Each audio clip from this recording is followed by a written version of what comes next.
It's fairly common for people to feel inadequate compared to their family members. Unfortunately, I have that problem to an extreme degree.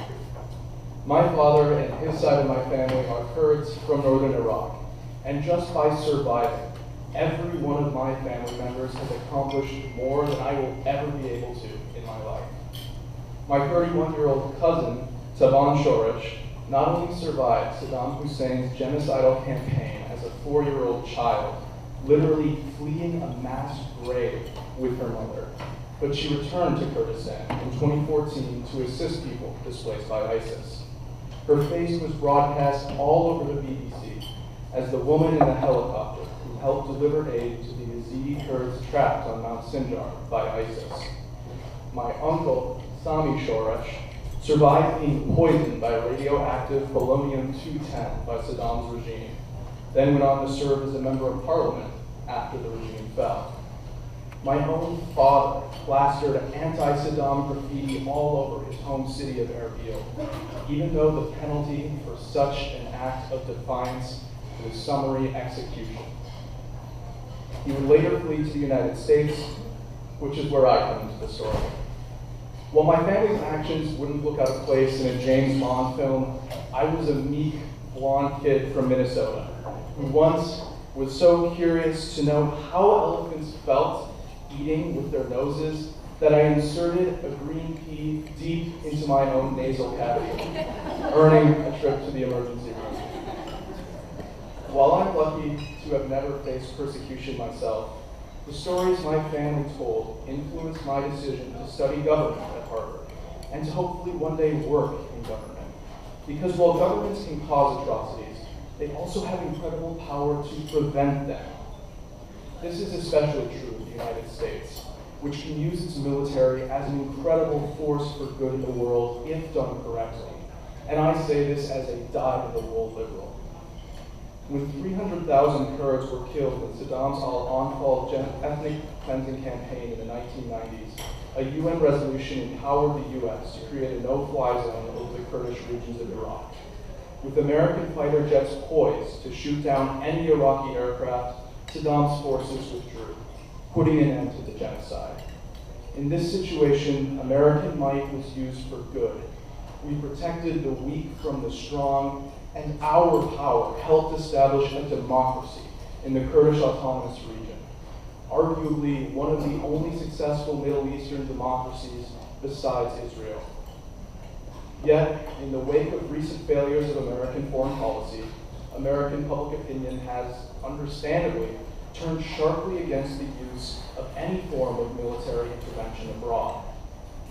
I believe this is a mistake, and it sets the grounds for our complacency when the next genocide happens somewhere in the world. With the results of our recent presidential election, the stakes could not be higher for people around the globe. To be perfectly frank, I wrote this speech presuming a Clinton victory.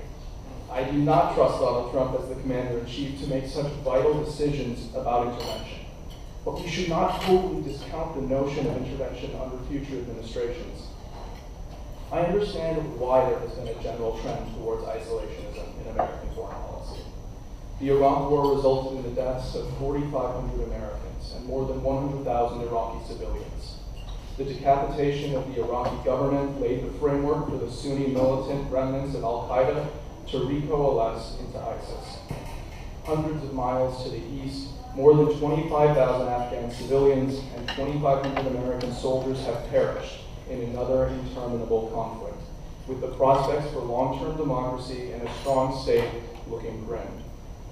Despite 5 years having passed since the US-backed NATO coalition toppled Libyan dictator Muammar Gaddafi, the democratically elected government has little presence outside the capital city of Tripoli. The rest of the country remains under the control of warlords and militias.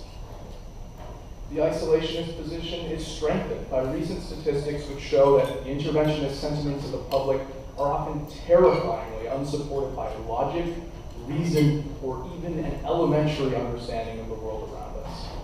In December of last year, public policy polling found that 30% of Republican primary voters said The national security threat posed by the nation of Agrabah demands U.S. military intervention. As someone who can sing all of Arabian Nights by heart, I can tell you that Agrabah is the fictional Middle Eastern nation featured in Disney's 1992 movie Aladdin. An April 2014 poll conducted by political scientists at Dartmouth, Princeton, and Harvard found that respondents who could not place Ukraine on a map were far more likely to favor military intervention in that nation's civil war. However, just because some people make very bad arguments in favor of intervention does not mean that we should discount any form of it entirely. Tellingly, we are most haunted by the times we did not act. In 1994, President Bill Clinton did not intervene in the growing Rwandan genocide because the Black Hawk Down incident in Somalia, in which 18 American service members died, was fresh in Americans' minds. Some estimate the genocide in Rwanda would claim 1 million lives, making it one of the deadliest genocides of the 20th century, a disaster many experts agree would have been avoided with more peacekeepers. We may be headed to a place where Americans will no longer support any sort of military intervention, even if it is necessary to save lives, even if it upholds universal values. When intervention is done for the wrong reasons or without foresight, it can have devastating consequences. But for every quagmire in Afghanistan, there is a NATO campaign in the former Yugoslavia that helps hasten the end of the Bosnian War. For every bungled invasion of Iraq, there is a no-fly zone that protected the Kurds. And that decision is what allows me to stand and speak before you today. Military intervention is not a panacea by any means. And when it is deployed, it must be done thoughtfully and responsibly. Given my family's history, it may be strange to think of them as fortunate. But when I hear the stories they tell, I fear that removing surgical military intervention from our strategic repertoire may devastate thousands of families across the world. When the next genocide comes, and it will come, will we act, or will we turn inward, away from those desperate for assistance, just when they need it the most? Thank you.